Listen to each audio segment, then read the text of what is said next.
በአንድ ወቅት ምን ተከሰተ መሰላችሁ? ይሄ እውነተኛ ታሪክ ነው የምነግራችሁ። ሙዚቃ ፈርስት ይር ተማሪ እያለሁኝ የተለያዩ ፊልሞችን ከፕሮዲውሰሮቹ እየወሰድኩኝ እሰራ ነበር። ማለት አሳይ ነበር በየሲኒማ ቤቶቹ እየሄድኩኝ፣ የግልም የመንግስት ሲኒማ ቤቶች እዛው አዲስ አበባ አካባቢ ያሉ የሲኒማ ቤቶች ማለት ነው አሳይ ነበር እና በዛ ጥሩ ገንዘብ አገኝ ነበረ። ፈርስት ይር ሙዚቃ ተማሪ ነኝ።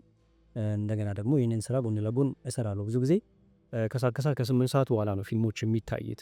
ከክላስ ጋር የመጋጨት ብሎ በጣም ዝቅተኛ ነው። ጠዋት ክላስ እገባለሁ፣ በአብዛኛው ጠዋት ነው የሚኖረኝ ክላስ።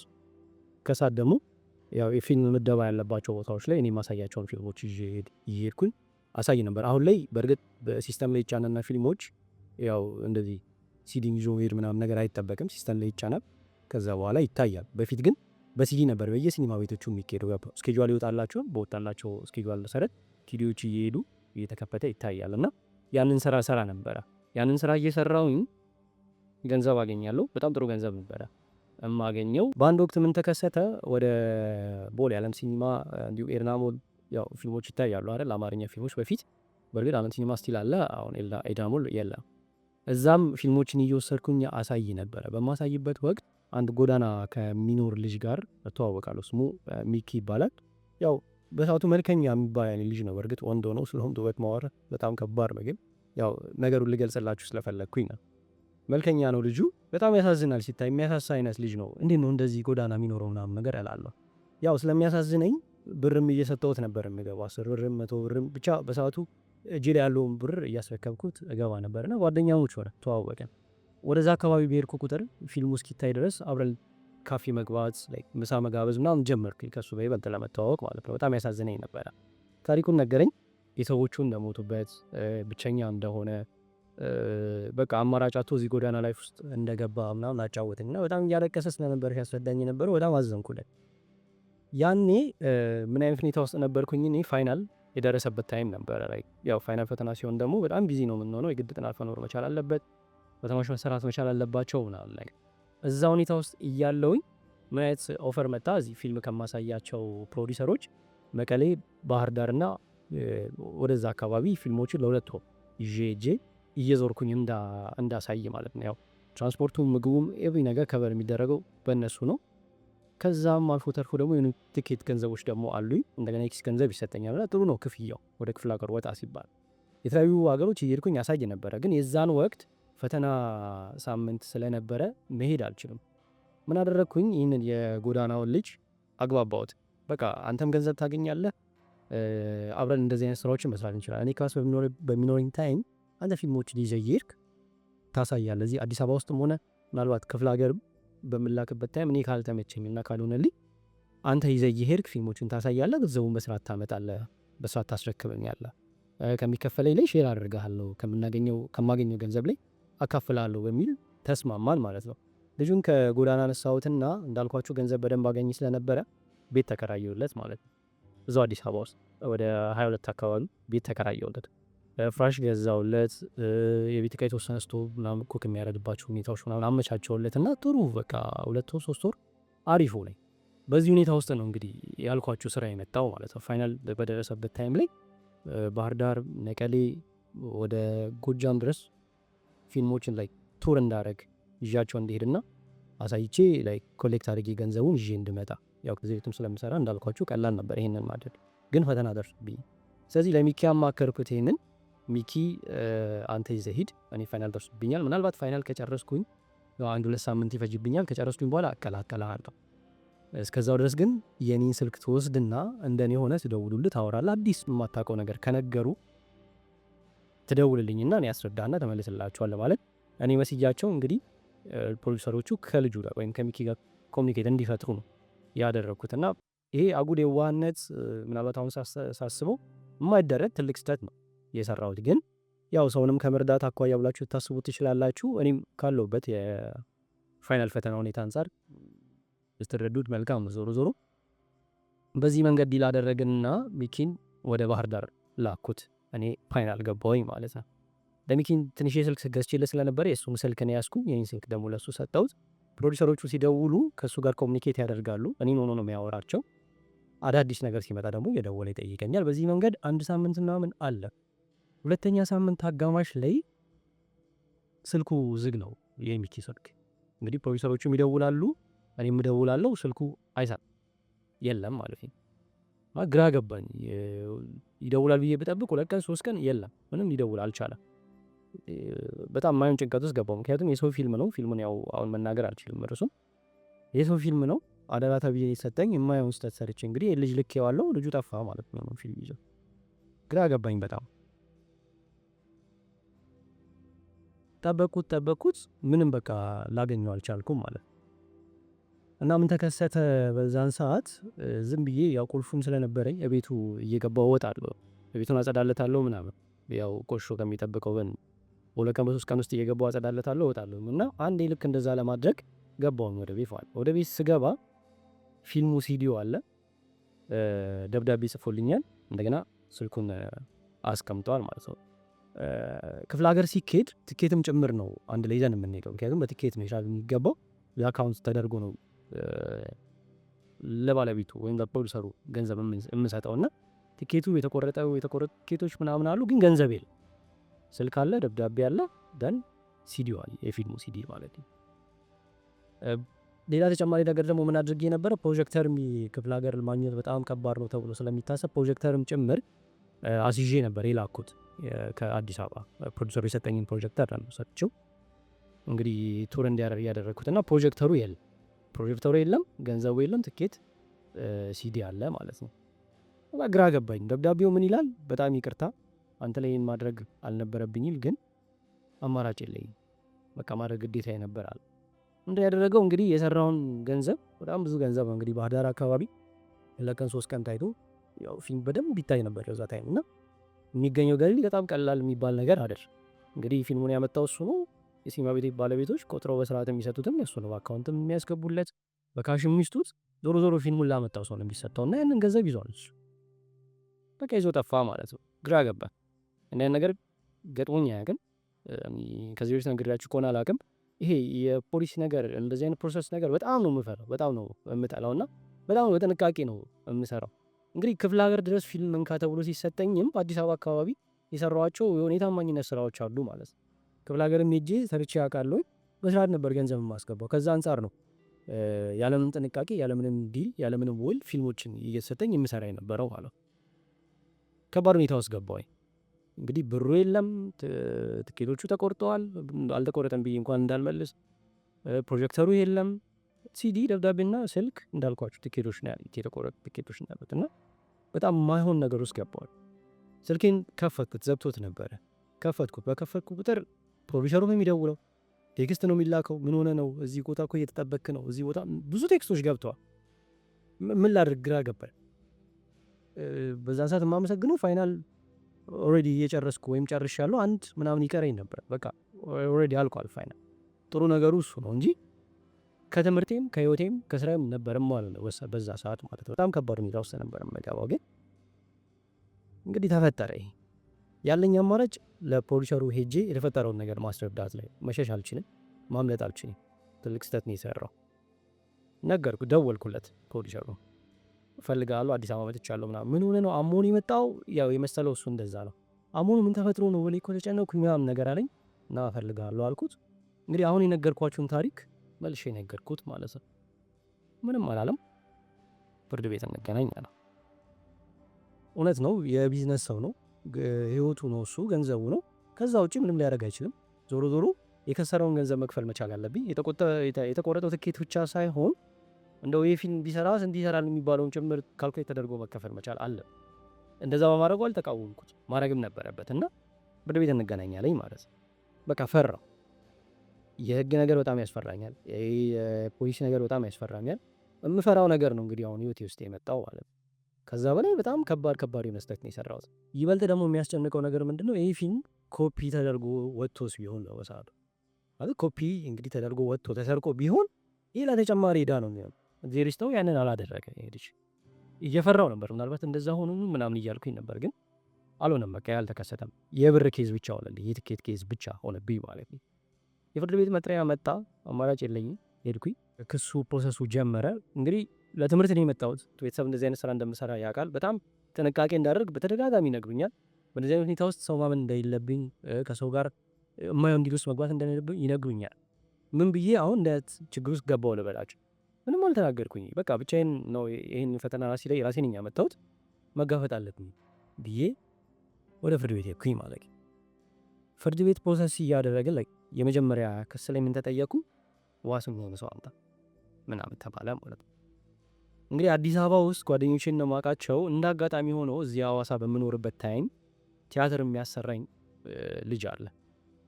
ትልቅ ሰው ነው፣ ቲያትር በደንብ ያሰራን ነበር እና እንደውም የእሱንም ፊልሞች አንድ ፊልም ፕሮዲስ አድርጎ የእሱንም ፊልሞች እንደዚህ እሰራ ነበር እና ደወልኩለት ለሱ ነገርኩት።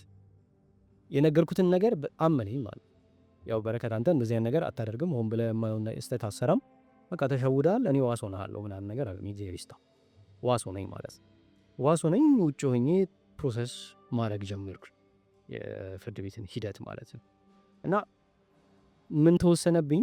ያው የፍትሐብሔር ኬዝ ነው የሚሆነው። የወንጀል ኬዝ ቢሆን ወይ ስርቆት ምናምን ነገር ቢሆን ግዴታ አታሰር ነበር፣ ወይ በስር ወይ በሆነ መንገድ ነገሩ ያልቅ ነበረ። ግን ይሄ የገንዘብ ኬዝ ስለሆነ ክሱ የሚታየው በፍትሐብሔር በሚባለው ህግ ነው እና ወይ ገንዘብ ክፈል ነው የሚባለው ወይ ሰርተ ክፈል ነው የሚባለው። ከዛ ይዘል የእስር ቅጣት ብዙ ጊዜ የላቸውም እንደዚህ አይነት ክሶች። እና ገንዘብ ተወሰነብኝ። የተወሰነብኝ ገንዘብ በጣም ብዙ፣ እጅ ላይ ያሉት ንብረቶች ተሽጠው ምን ብለው በሰዓቱ እገዛ ነበር፣ ኮምፒውተሮች ነገሮች ምናምን ነገር እገዛ ነበር እና እነዛ ነገሮች ተሽጠው ይህን ዕዳ መክፈል አይችሉም። በጣም ብዙ የማይሆን ፋውሎች አሁን ሳስታውሳቸው ብቻ የሚጸጽቱኝ፣ ቤተሰብም ብዙ ያስቀየምኩበት አይነት ስህተቶችን ሁላ ሰርቻለሁ በዛ ሰዓት ማለት ነው። ይህን ታሪክ የምነግራችሁ እንድትማሩበት ማለት እስከምን ድረስ ነው ሰው ማመን ያለባችሁ፣ እስከምን ድረስ ነው ለሰውስ እንደዚህ መርዳት ካለባችሁ መርዳት ያለባችሁ የሚለውን ነገር በጣም በጥንቃቄ እንድታዩት ነው። በተለይ አሁን ያለን ወጣቶች ይህን ነገር አናስተውል፣ ዝም ብለን በደመ ነፍስ ነው ነገሮችን የምናደርገውና ነገ ከነገ ወዲያ ህይወታችን ላይ በጣም ኢምፓክት ነው የሚፈጥረው የምናደርጋቸው ነገሮች። አሁን ይጸጽተኛል ከዚህ በኋላ ማወራው ታሪክ በጣም የሚጸጽተኝና በጣም የሚደብረኝ ታሪክ ነው። ግዴታ ግን መናገር አለብኝ፣ ግዴታ ግን ማውራት አለብኝ ይህንን ታሪክ እና በሰዓቱ አዲስ አበባ በምኖርበት ሰዓት ላይ የምኖረው የእናቴ አበልጆች ጋር ነው የምኖረውና እንግዲህ እንዳልኳችሁ ነው እቃ ሽጬ ምን ብዬ ያን ነገር ከበር ማድረግ አልችልም፣ መወጣት አልችልም። ያለኝ አማራጭ ከአንድም ከሌላም ከምኖርበት ቤት የሆነ ነገር እያነሳው መሸጥ መውሰድ። በሰዓት የታየኝ እሱ ነው። እንዳልኳችሁ ነው ፖሊስ ነገር በጣም እፈራለሁ። ይሄ ፍርድ ቤት ስታፍ እስር ቤት በጣም ነው የሚያስፈራኝ። ስቲል እፈራለሁ እሱን ነገር። ያ ነገር እንዲነካኝ አልፈልግም። ሶ በሰዓቱ የታዩኝ ነገሮች ልጅነትን በሉት ምንም በሉት በቃ እቃ ከዛ ቤት እየወሰዱ መሸጥም ነበር የታየኝ። በቃ ያለኝ አማራጭ እሱ ነበር። ያንን እንኳ አድርጌ ከበር ማድረግ አልቻለም። እነዛን ሰዎች በጣም አስከፋዋቸው፣ በጣም አስቀየምኳቸው። ወሰድኩኝ እቃ፣ ገንዘብ ወሰድኩኝ ከነሱ፣ ብዙ ነገር አደረግኩ። በቃ በደል የሚባለውን የመጨረሻ በደል በደልኳቸው ማለት ነው። ግዴታ አልነበረባቸውም እኔን ማኖር፣ እኔን ማብላት፣ እኔን ማጠጣት፣ እኔን ማስተማር ግዴታ አልነበረባቸውም ሰዎች። ግን ያለኝ አማራጭ ደግሞ ጭፍን ብሎ የታየኝ እሱ ሆነ። ቅርቤ ናቸው ቤተሰቦቼ፣ ሩቅ ናቸው። በቃ ምንም አማራጭ አልነበረ።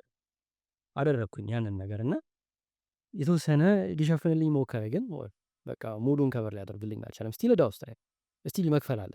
ጊዜ ደግሞ እየሄደ ነው። ክረምት መጣ። የመጀመሪያ ዓመት ተማሪ ሆኜ ክረምት መጣ ማለት ነው። ክረምት መጣና ወደ ቤት መመለስ አልፈለግኩኝ። ተመልሼስ ምን አደርጋለሁ? ክረምቱን ጨርሼ ነው ልመጣ የምችለው እንጂ ምን ማድረግ እችላለሁ? ምንም ማድረግ አልችልም። ሶ ማስተናገድ እንዳለብኝ እንግዲህ አስቡት። አስተናግዶ ወዲያ መክፈል በጣም ከባድ ነው። አስተናጋጅ በቃ 2 ወሩን አስተናጋጅ የሚያል ስራ ምናምን ብዬ ተቀጠርኩኝ ማለት እንግዲህ የማስተናገድ ላይ አስቡት። ምንም ከምኑ አይሆንም። ምንም ከምኑ እቤት አመጣም እንትን አትልም ምናምን ይሉኛል። ግን ምንም በቃ ላችሁ አልቻልኩም። አይ እዚህ እኮ ስራ እየሰራሁኝ ነው ማለት ጀመርኩ። ሞከርኩኝ። ማስተናገድ የሚሆን አይደለም። በቃ ያለኝ አማራጭ ቤት መሄድ ነው። በዛ ሰዓት መብላት መጠጣት አይደለም የምቀምሳቸው ነገሮች ራሱ ከስንት አንድ ናት። በሚገርም ሁኔታ ማለት ነው። በራሴ ምክንያት የመጣው ችግር ነው ይሄ። እቤት ሄድኩኝ አማራጭ ሳጣ። ምክንያቱም እየደከምኩ መጣሁኝ። በጣም ሰውነቴ እያለቀ መጣ። እቤት በሚሄድበት ሰዓት ሁለተኛ ስህተት የለም ወይ እንጋራ። እቤት በሚሄድበት ሰዓት አክስቴ ከውጭ ትመጣ ነበር እና በዛን ወቅት ተገናኘን። ሐዋሳ መጣሁኝ። አንድ ላይ መቆየት ጀመር። ተገናኘን። ላለቅሰው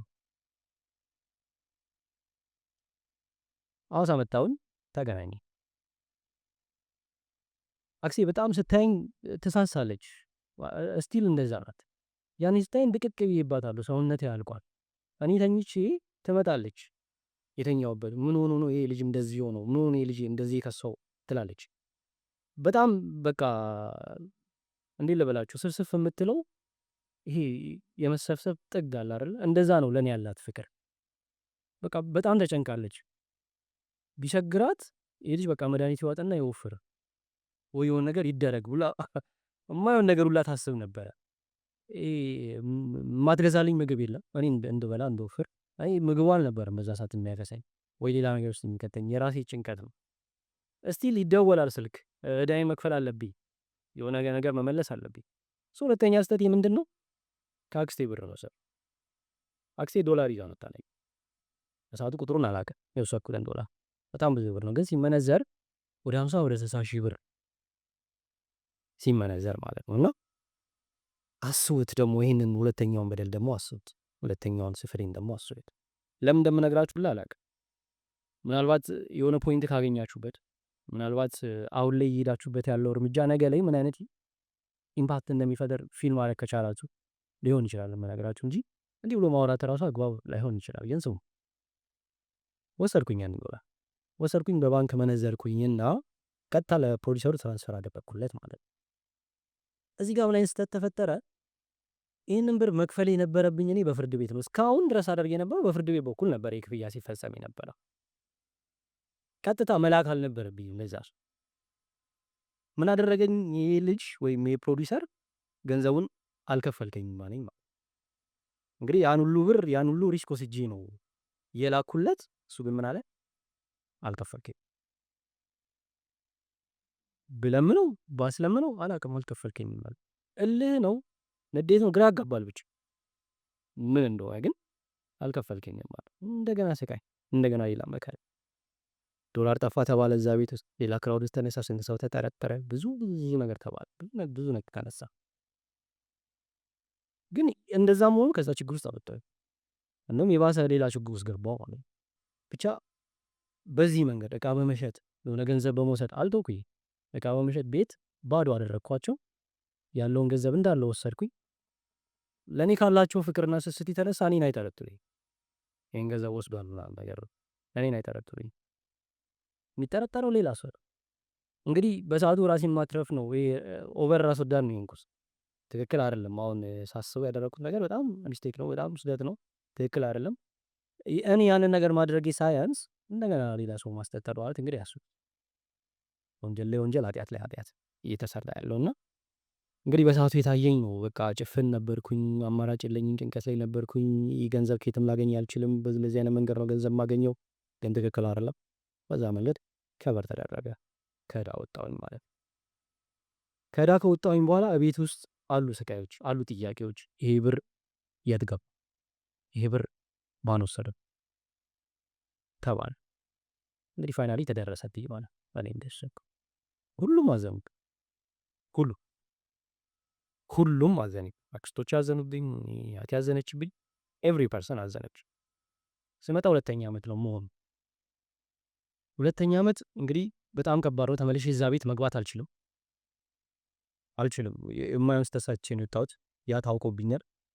እንደገና መጥቼ እዚህ ከቤተሰብ ጋር ተጋጭቻለሁ። ግን ክላሱን ደግሞ ማቋረጥ አልፈለኩም። ስለዚህ ሄድኩኝ፣ ተመለስኩ። ጓደኛ ነበረኝ፣ ጓደኛ እየተኖር ጀመርኩኝ ማለት እሱ ጋር 1 ዓመት እንደምንም በቃ እቤት ይጨነቃሉ። አያወሩኝም፣ አያናግሩኝም፣ ያለሁበትን ሁኔታ አያውቁም። ይሄ በቃ ደባሪ ላይፍ ነበረ። ስፔሻሊ ሁለተኛው በጣም ደባሪ ላይፍ ነበረ። በጣም የሚከብድ ላይፍ ነበረ።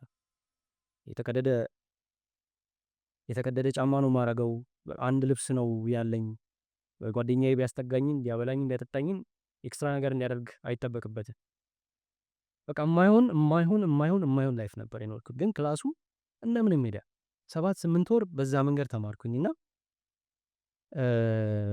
አይ ቲንክ 9ኛ ምናምን ወር ላይ ከቤት ተደወለልኝ። በቃ ቤት ተጨንቀዋል። ከዚህ በላይ ሊጨክኑብኝ አልቻሉ። ከዚህ በላይ ሊዘጉኝ አልቻሉ። በጣም ተጨንቃለች እናቴ። በቃ ከዚህ በላይ መሆን አልቻለችም። የፈለገ ይሁን የፈለገ ይጥፋ ወደ ቤት ተመለሳለችኝ ማለት ነው።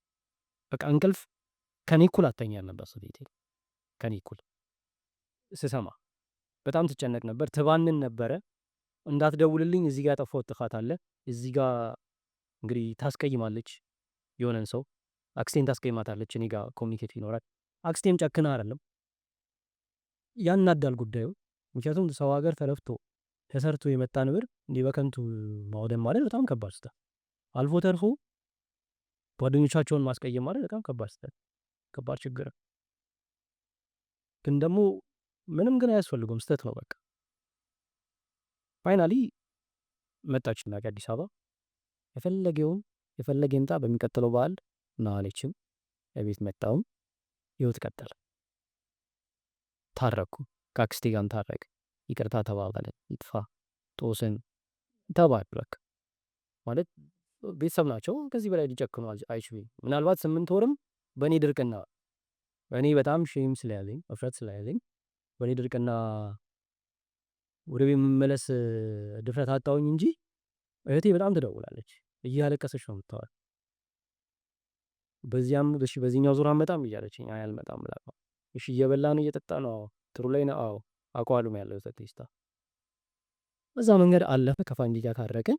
እንግዲህ እኔም ነፃ ወጥተውን ምናምን ማለት ወዲያውኑ ጋር ተካፉ። እንግዲህ አስቡት፣ ሰው ማመን ምናልባት ሰውን ማገዝ መፈለግ ክፋት የለም፣ ቅድም እንዳልፋቸው። ግን እስከምን ድረስ ነው ያ ነገር መሆን መቻል ያለበት? እስከምን ድረስ ነው ሰውን ትረስት አድርጎ መኖር ያለበት? ስለዚህ ይሄ የምታምኑትን ሰው ወይ በእምነት የምታደርጉትን ነገር በጣም ቼክ አድርጉት፣ በጣም ጥንቃቄ አድርጉ። ዝም ብላችሁ ያገኛችሁት ሰው ላይ በየዋህነትም በልጅነትም በሆነ መንገድ የሆነ ነገር ማድረግ ዞሮ ጸጸቱ እንደዚህ ዞሮ የማትወጡት የሆነ ችግር ውስጥ ነው የሚከታችሁ። እንግዲህ እግዚአብሔር ረድቶኝ ምናልባት ያንን ነገር ባልኳችሁ መንገድ አልፌው እግዚአብሔር የማይወደውን ሰውን የማይወደውን ስተሰርቼ አልፌው ሊሆን ይችላል። ያው ንስሐ ገባበታለሁ፣ ገብቼበታለሁ። ግን ሁሌ ደግሞ በዚህ መንገድ ላይ ታለፍ ይችላል። እማይሆን ከባድ ነገር ውስጥ ገብተህ እንዲሆን እሱ ታስሬ ቢሆን ሲሆን አመት ተፈርዶብኝ ይሆን ህይወቴ ተበላሸ ማለት አይደለም። እማይሆን ላይፍ ኖረኝ ማለት አይደለም። ስለዚህ እያንዳንዱ እርምጃችን በጣም ጥንቃቄ የሚፈልግ መቻል አለበት። በተለይ በዚህ ዘመን ቼክ አድርጉት፣ ዙሪያችሁን የምታደርጉትን ነገር በጥንቃቄ አድርጉ። ነግቶ የሚጸጽታችሁን ነገር አታድርጉ። ይሄን ለማለትም አመሰግናለሁ።